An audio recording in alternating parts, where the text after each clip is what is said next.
স্বামী স্ত্রী ভালোবাসা নাকি পূর্ণতা পায় বাচ্চা হলে। সন্তান আসার সাথে সাথে ভালোবাসার নতুন এক অধ্যায় যোগ হয় স্বামী স্ত্রীর মধ্যে। তখন দুজন শুধু স্বামী স্ত্রীতেই নিবদ্ধ থাকে না, তারা হয়ে যায় মা আর বাবা। সন্তানের নিষ্পাপ মুখের দিকে চেয়ে মা বাবাকে অনেক কিছু স্যাক্রিফাইস করতে হয়। আর সেই সময় দুজন মানুষের মধ্যে ভালোবাসার সেতুবন্ধন তৈরি করে দেয় এই বাচ্চাই। আমরা আমাদের সমাজে অনেক সন্তানকেই দেখি, তারা অবহেলিত।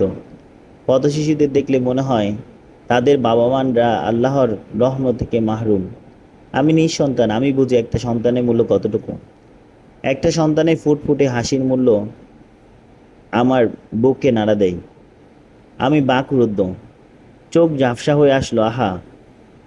ইনফার্টালিটি ডাক্তার দেখাতে এসেছিলাম ঢাকা বারডেম 2-তে।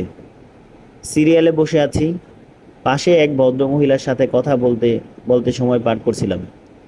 জিজ্ঞেস করলাম, বিয়ের বয়স কত? বলল 25 বছর। একটিও বেবি নেই?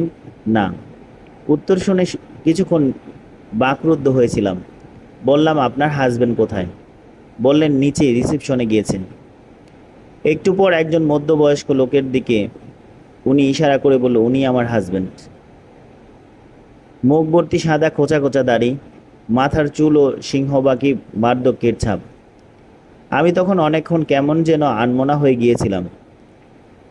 25 বছর ধরে এই মানুষ দুটি একটি সন্তানের আশায় বহর গুনছে। কিভাবে পার করছে 2 যুগেরও বেশি সময়, ভেবেই যাচ্ছিলাম। কারণ আমরাও যে এখন নিঃসন্তান দম্পতি। আমি তো 5-6 বছর ধরে বেকুল হয়ে পড়েছি। পিরিয়ড হলে কান্নাকাটি করে বুক ভাসাই। কিভাবে সম্ভব এত বছর এভাবে পার করা? ভাবতে ভাবতে আমার সিরিয়াল আসলো। ডাক্তার সব রিপোর্ট দেখে বলল, অনেক দিন ধরেই তো ট্রিটমেন্ট নিচ্ছেন, বরের রিপোর্ট তো ভালো আসছে না, এই রিপোর্টে বাবা হওয়া পসিবল না। একটা কথা বলি, আপনারা একটা বেবি দত্তক নিয়ে নেন। কথাটা শুনে ভিতরটা যেন দুমড়ে মুচড়ে যাচ্ছিল, কিন্তু বরকে কিছুই বুঝতে দিচ্ছিলাম না। বাসায় আসলাম, দত্তক নেওয়ার বিষয়টি ভাবলাম। আমি পর্দা করি, ইসলামী নিয়মকানুন বোঝার চলার চেষ্টা করি। আর ইসলামের নিয়ম অনুযায়ী পালক সন্তান ওরসজাত সন্তানের মতো নয়।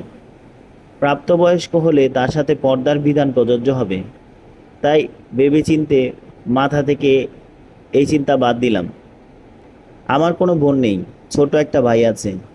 আমি মাকে কল করে বললাম, কথায় কথায় ছোট ভাইয়ের কথা বললাম, মা ধরো, আমার যদি কোনো বাচ্চা না হয়, পলকও তো পালকও তো আনতে পারবো না, কারণ বড় হলে দেখা দিতে পারবো না।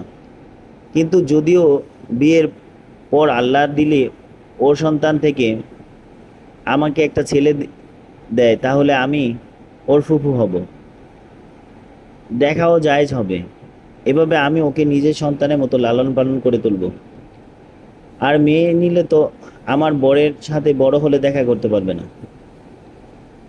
মা আমার বাচ্চা সুলভ অধুর ভবিষ্যতের কথা শুনে কিছুক্ষণ চুপ ছিল।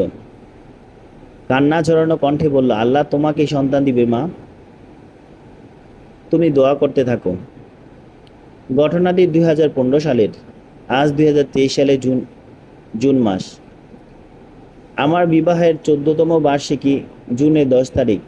বিবাহ জীবনের 13টি বসন্ত পার করলাম, 14তে পদার্পণ করলাম। আজও আমরা 2 থেকে 3 হতে পারিনি।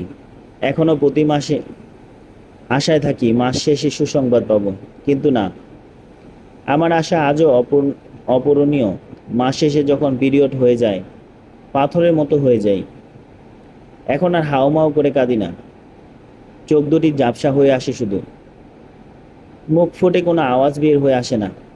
এই 14 বছরে কত ডাক্তার, কত গাছন্ত ওষুধ, কত কি কি করেছি, কত টাকা ভেঙেছি, তার কোনো হিসেব নেই। জীবনের এই সময়ে এসে আমার মনে পড়ে সেই মহিলার কথা, যে 25 বছর পার হয়েও মা হতে পারেনি। সেদিনকে আমি ভেবেছিলাম আমিও 14 বছর সন্তানের মধ্যে দিব না। এই 14 সংখ্যাটি ভবিষ্যতের কত সংখ্যার রূপ নেয় সেটাও জানি না। জানি না কতদিন বাঁচব, কিভাবে কাটবে আমাদের এই নিঃসন্তান জীবন। একাকিত্ব, বিষণ্ণতা আমাকে কুরে কুরে খায়। স্বামীর প্রতি আমার বিন্দুমাত্র অভিযোগ নেই। আমি বড্ড ভালোবাসি ওই মানুষটাকে। একবার এক ডাক্তার আগের জনের মতোই রিপোর্ট দেখে দিল, নর্মালি পসিবল না। আইভিএফ করেন, হলেও হতে পারে। আরও কিছু হতাশাজনক কথা। সেদিন আমার স্বামী আমাকে বলেছিল, তুমি কি আমাকে ছেড়ে চলে যাবে? তোমাকে ছাড়া আমি বাঁচব কিভাবে? তবুও তোমার অধিকার আছে মা ডাক শোনার। যদি তুমি মনে করো আমায় ছেড়ে অন্যত্র কারো বাহুডোরে আবদ্ধ হলে তুমি মা হতে পারবে, তাহলে তোমায় আমি আটকাবো না। তোমাকে আমি কষ্ট দিতে চাই না। কথাগুলো শুনে ওনার মুখ থেকে আমার কলিজাটা যেন ছিদ্র করে ফেলেছে। চোখ দুটি ঝাপসা হয়ে এলো।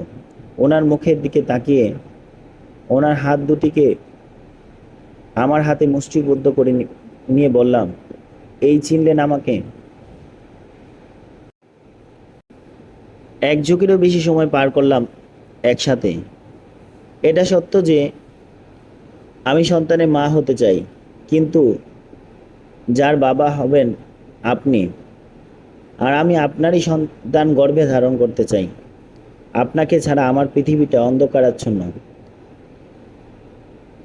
আমি আপনি আমার জন্য প্রভুর দেওয়া এক বিশেষ নিয়ামত। সন্তানের জন্য এই নিয়ামত আমি হারাতে চাই না। আমার মা আর ছোট ভাই ছাড়া আমার আত্মীয় কেউ জানে না প্রবলেমটা আমার বরের। জানাতেও চাই না, থাক না কিছু কথা গোপনীয়। যেই মানুষটি উন্মাদের মতো ভালোবাসে, হৃদয়ের মণিকোঠায় জায়গা দিয়েছে, চাই না তাকে অন্যের সামনে ছোট করতে।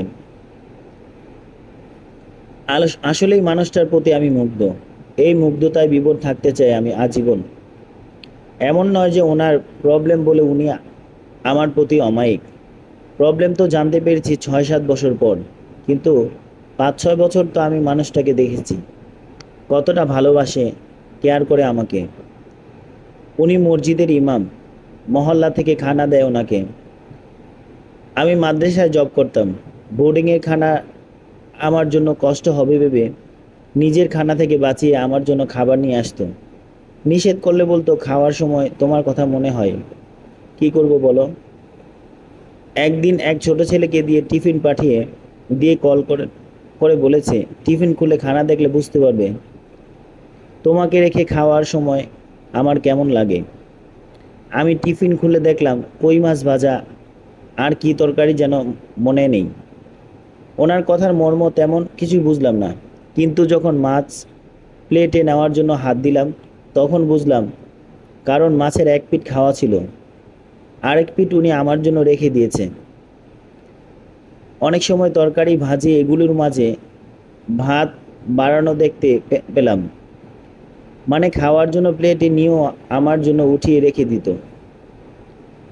অনেকের কাছে বিষয়গুলো খুবই তুচ্ছ, কিন্তু আমি সেই ভাজা মাছেও আমার স্বামীর ভালোবাসা খুঁজে পাই।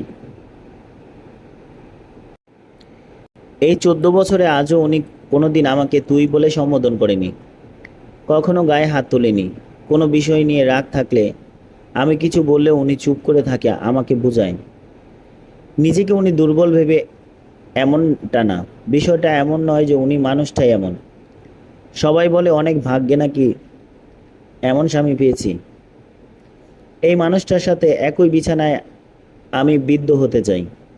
সেই বিছানায় আবারও বুড়ো বুড়ি আমাদের নাতি নাতনি নিয়ে খেলা করতে চাই। আদৌ আসবে কি সেই দিন? হতে পারবো কি ওই রত্নগর বা জননী? নির্ঘুম রাত, ফুঁপিয়ে ফুঁপিয়ে নিঃশব্দে কান্না করে দিন শেষ হবে কবে? একজন নিঃসন্তান নারীর মনের ভেতর বয়ে যাওয়া যন্ত্রণা বোঝার ক্ষমতা কারোরই নেই। আমি কল্পনায় আমার সন্তান, আমার মাতৃত্বকে ভেবে যাই প্রতিনিয়ত, কিন্তু বাস্তবতায় যখন ফিরে আসি তার কোনো অস্তিত্বই আমি খুঁজে পাই না। আমার চারপাশটা বিষণ্ণ, একরকম একা। বিছানায় নিজের পাশে হাত বুলিয়ে এখানে ছোট একটা অবুঝ সন্তানের হাত পা নাড়িয়ে খেলা করার দৃশ্য আমি দেখতে পাই, কিন্তু সেটা কল্পনায়। আমার মাতৃত্বই কল্পনাই সুন্দর। কাবার মালিক চাইলে এই কল্পনা একদিন বাস্তবে রূপ নিবে। এই আশা বুকে নিয়ে এই দিনগুলো পার করছি। আমি দেখছি আমার বরের রিপোর্ট থেকেও অনেক খারাপ রিপোর্ট নিয়ে অনেক মেয়েরা মা হয়েছে। আমি আমার প্রভুর কাছে আশাবাদী, তিনি আমাকেও নৈরাশ্য করবেন না। তুমি তো ওই প্রভু আমার। মরিয়মের আংকে কুমারিত্ব অবস্থায় পিতা ছাড়া পুত্রের জননী করে দিয়েছিলে তুমি।